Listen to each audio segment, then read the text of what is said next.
All right, well, good morning, guys. Welcome back to Low Country Fishing. If this is your first time tuning in, guys, my name is Captain Dan. I'm a charter guide down here in Savannah, Georgia. So what we're gonna do today, guys, is we're gonna stay inshore. We woke up to low 30-degree air temperature today. Water temperature's hovering around 46 degrees in this little back creek that we're in.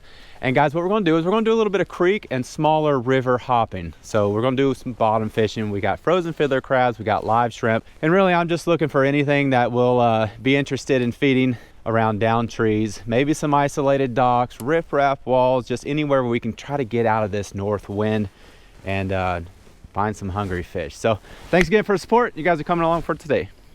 All right, so our bait of choice today is going to be frozen fiddler crabs.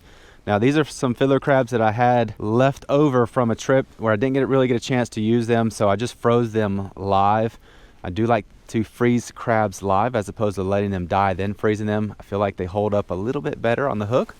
So we got a whole bunch of these dudes here. Now these are also the same type of crabs frozen that we were using on our last offshore video. That worked out really well. So let's talk through real quick the gear I'm going to be using, how I'm going to rig all this stuff up, and we'll get rolling from there.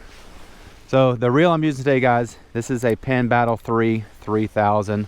It is packed on with 20-pound Power Pro braid. This is an Akuma 7-foot medium heavy inshore rod. Love these things. They're dirt cheap for the quality that you get. It's a Fuji handle, carbon blank. It's got Fuji guides, these smaller guides as well. This is the same small guides that you'll see on some of your nicer higher end rods. Well, higher middle range rods. And the working end of this reel or of this rod, I got just a simple bottom dropper rig, 3/0 Gamakatsu live bait hook, 1 ounce of weight. I do tie this in a twisted dropper loop fashion. If you guys are interested in learning how to tie this or how I rig this whole thing up with a rattle bead here, head over to Patreon. I give you a full run through on how this thing works, but this is what I use on all my guided trips and it works fantastic. So all I'm gonna do is take this little fiddler crab, just barely poke it through like that to where the hook point's coming through, and that's it. We're just dropping down on the trees in front of us.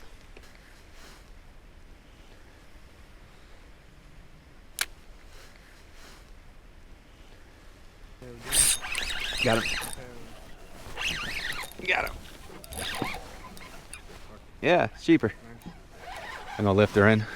Oh, she doesn't. I don't lose her here. There we go. Oh my goodness, Mike, we got sheepshead feeding, buddy. Now we'll get the net. I know, right? I almost got out a minute ago, but I was like, I don't want to jinx it yet. I know. All right, let's get her undone. Yes. All right, well, here she is. Nice old keeper sheeper to start. We're inshore today, so these girls aren't going to be as big as they are offshore. Look at that. You see a little bit of that gold flake in there? She does. Isn't that cool? All right in there, it is. A little bit of gold. This girl here, you only have to be 10 to the fork, and that's a 14-inch sheepshead, and that's a good one right there. So we are going to keep a few fish today. My buddy Danny wasn't able to make it out on the boat. He had some things going on, so there you go, Danny. That one's for you, buddy.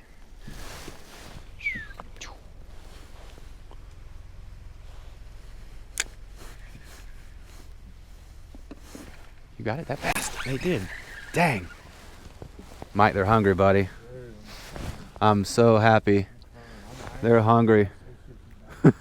Every time I throw down there. Now, these aren't monster sheepshead, but you know what? It's a sheepshead. And as long as I can get them about 13 to 14 inches, I'll keep them because they're good. That's a good eating size. Yeah. There you go. There, and a little deeper in.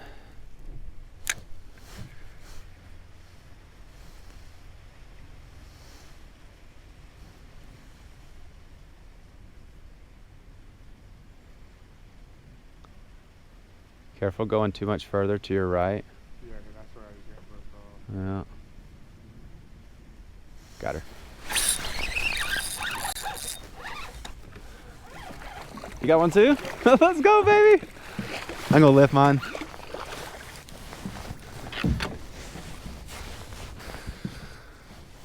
There you go. Yours is better than mine. Let me measure mine out. I might slide mine back in. Yours is definitely gonna be good.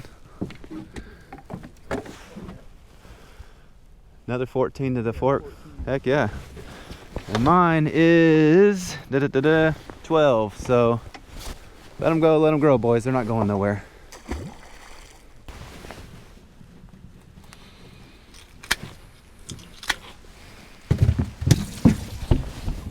Nice. There you go. That's a good one.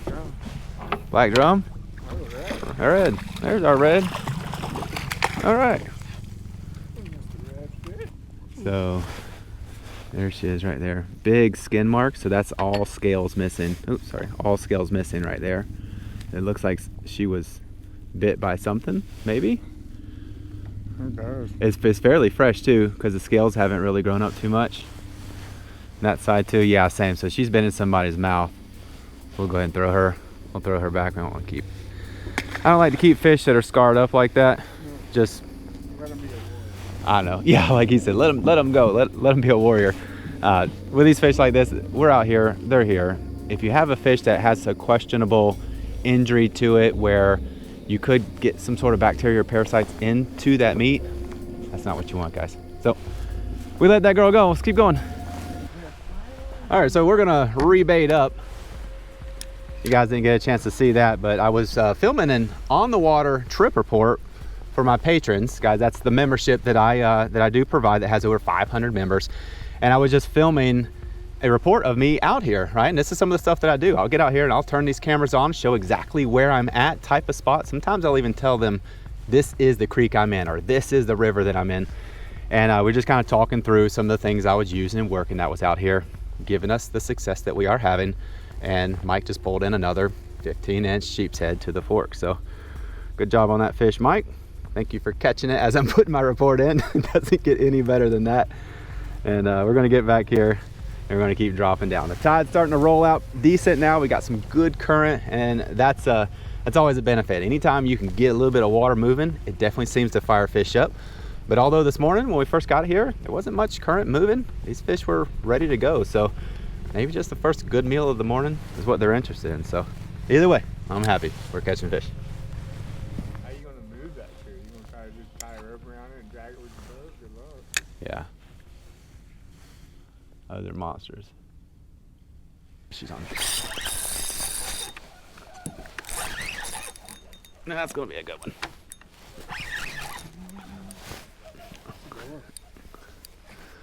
I'm pinned. She's got me pinned. There we go. Got it. You can drop her out. Thank you, buddy. Oh, dang. I snagged her. Snagged her. Snag. That counts as a catch. Snag it. I caught her hook and line. That's why she was fighting so hard. I know. I felt like I had a monster on for a minute. Freaking dogging. That's because I was bringing her up sideways. You see the snag right there? Right above my index finger. Right there. She got snag-a-rooskied, buddy. All right, they're feeding now. Oh, ow, oh, oh, got a piercing. Hold her, buddy. I got your net coming. Hold her, buddy. Hold her, buddy. Got her. That's a keeper, too. Keeper, though. All right, let's go, baby. Danny, we need to fish for you more. Dude, look how I got her. Oh, you got her too, snagged. We are some snagging fools right now. All right, let me get this rod out of the way. Out of trouble, hook. All right, bring yours over here. All right, let me get that out of the way. So Mike got him a little snag job too. Yours. Come a little closer, a little closer, a little closer. Right here. She's got an eyebrow ring. These are good, man. Good fish. You know, just Look, gold specking them. Be the right hook set once you hit you. I think so too. You're just a little slow on it. Listen, man, this is sheepshead fishing. You take what you can get. Sometimes you can't set the hook quick enough. Everybody makes a joke about, oh, you sheepshead fishing, you got to set the hook right when you think they're going to eat. You don't have to do that. Sometimes if you get the big ones, they'll eat it, suck it down, and you're just reeling them in at that point. But sometimes, like we did, you felt a little bump, bang. I don't know if ours ate it first, and as she was spitting it out, we set it across her or what, but these fish are on the boat, and that's all that matters. All right, guys, well, on that last fish, we're gonna hang it up and call it a day.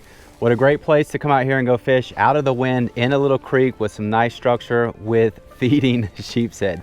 So as always, thank you guys so much for the support. Hope you enjoy the video. If anybody's out there interested in doing a little guided fishing with me, doing some stuff like this or a bunch of various other stuff, guys, head over to my website, iCoachFishing.com, click on the charter tab section, pick a date, and fire off an email. We'll get together and get on the boat. So that's all for today. Take care, guys. We'll see you on the next one.